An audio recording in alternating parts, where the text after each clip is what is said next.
بسم اللہ الرحمن الرحیم۔ رمضان المبارک کا تعارف۔ رمضان کی لفظی معنی اور وجہ تسمیہ۔ رمضان لفظ ارماس سے ہو سکتا ہے اور ارماس کے معنی جلانے کے ہیں، چونکہ یہ مہینہ اللہ تعالیٰ کی رحمت، بخشش اور مغفرت کی کثرت کی وجہ سے مسلمانوں کے گناہوں کو جلا کر ختم کر دیتا ہے۔ اس وجہ سے اس مہینے کے نام رمضان رکھا گیا۔ ماہ رمضان کے نام۔ احادیث مبارکہ میں ماہ رمضان کے کئی نام ذکر کیے گئے ہیں۔ شہر الصبر یعنی صبر کا مہینہ، شہر المبارک یعنی برکت والا مہینہ، شہر المواسا یعنی ایک دوسرے کے ساتھ غمخواری کا مہینہ، اور شہر المطہر یعنی پاک کرنے والا مہینہ۔ ماہ رمضان کی آمد پر دعا۔ حضرت عبادہ بن صامت رضی اللہ تعالیٰ عنہ سے روایت ہے کہ آپ صلی اللہ علیہ وآلہ وسلم ہمیں رمضان کی آمد پر یہ کلمات سکھایا کرتے تھے: اللہم سلمنی الی رمضان وسلم لی رمضان وتسلمہ منی متقبلا، یعنی اے اللہ مجھے رمضان کے لیے اور رمضان کو میرے لیے سلامت رکھ، اور رمضان کو میرے لیے سلامتی کے ساتھ قبولیت کا ذریعہ بنا۔ ماہ رمضان کے فضائل۔ ماہ رمضان نزول قرآن کا مہینہ ہے۔ رمضان کی فضیلت کے لیے یہ بات کافی ہے کہ اس مہینے میں اللہ تعالیٰ نے اپنی مقدس کتاب قرآن کریم کو نازل فرمایا۔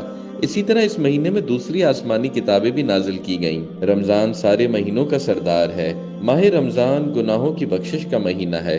ماہ رمضان رحمت اور جنت کے دروازے کھلنے، جہنم کے دروازے بند ہونے اور شیاطین کے قید ہونے کا مہینہ ہے۔ ماہ رمضان برکت والا مہینہ ہے۔ ماہ رمضان میں نیک اعمال کے ثواب میں دوسرے مہینوں کی نسبت اضافہ ہو جاتا ہے۔ ماہ رمضان کا ابتدائی حصہ رحمت اور درمیانی حصہ بخشش اور آخری حصہ جہنم سے آزادی کا باعث ہے۔ ماہ رمضان دعاؤں کی قبولیت اور جہنم سے آزادی کا مہینہ ہے۔ امت محمدیہ صلی اللہ علیہ وآلہ وسلم کے لیے رمضان مبارک کی 5 خصوصیات۔ حضرت ابو ہریرہ رضی اللہ تعالیٰ عنہ سے روایت ہے کہ آپ صلی اللہ علیہ وآلہ وسلم نے ارشاد فرمایا: میری امت کو رمضان شریف میں 5 چیزیں خاص طور پر دی گئی ہیں جو پہلے کی امتوں کو نہیں دی گئی تھیں۔ روزے دار کے منہ کی بو اللہ کے نزدیک مشک سے زیادہ پسندیدہ ہے۔ روزے داروں کے لیے فرشتے دعا کرتے ہیں، حتیٰ کہ افطار کے وقت تک دعا کرتے رہتے ہیں۔ جنت ہر روز ان کے لیے سجائی جاتی ہے۔ اس مہینے میں سرکش شیاطین قید کر دیے جاتے ہیں۔ رمضان کی آخری رات میں بطور خاص روزے داروں کی مغفرت کی جاتی ہے۔ ماہ رمضان کی عبادت کا اثر تمام سال رہتا ہے۔ ماہ رمضان کے خاص اعمال۔ روزہ رکھنا۔ ہر عاقل بالغ مسلمان مرد اور عورت پر رمضان کے روزے رکھنا فرض ہے۔ روزہ رکھنے کی نیت سے سحری کھانا سنت ہے۔ افطاری کرنا۔ قیام رمضان یعنی رمضان کی راتوں کو نوافل پڑھنا، نماز تراویح پڑھنا اور تراویح میں پورے مہینے میں ایک قرآن کریم مکمل کرنا سنت ہے۔ ماہ رمضان میں تلاوت کی کثرت کرنا۔ رمضان میں سخاوت کا اہتمام کرنا۔ ماہ رمضان کے عشرہ اخیر میں عبادت کا اہتمام کرنا۔ آخری عشرے میں اعتکاف کرنا اور 10 دن کا اعتکاف کرنا سنت ہے۔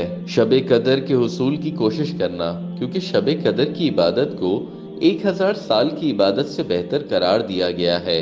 حضرت عائشہ رضی اللہ تعالیٰ عنہ سے روایت ہے کہ انہوں نے عرض کیا: اے اللہ کے رسول صلی اللہ علیہ وآلہ وسلم، اگر مجھے شب قدر نصیب ہو جائے تو کیا کروں؟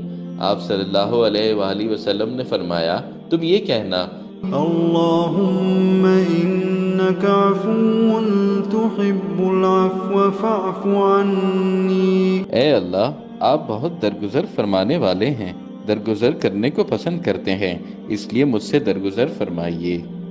غزوہ بدر اور فتح مکہ جیسے اہم تاریخی واقعات رونما ہوئے اور پاکستان بھی اسی مہینے میں آزاد ہوا۔ اللہ تعالی ہم سب کو رمضان المبارک کی قدر کرنے کی توفیق عطا فرمائے، آمین۔ اور قرآن و حدیث کی روشنی میں زندگی گزارنے اور ایک قرآنی معاشرے کے خواب کی تعبیر کو ممکن بنانے میں ہماری مدد فرمائے۔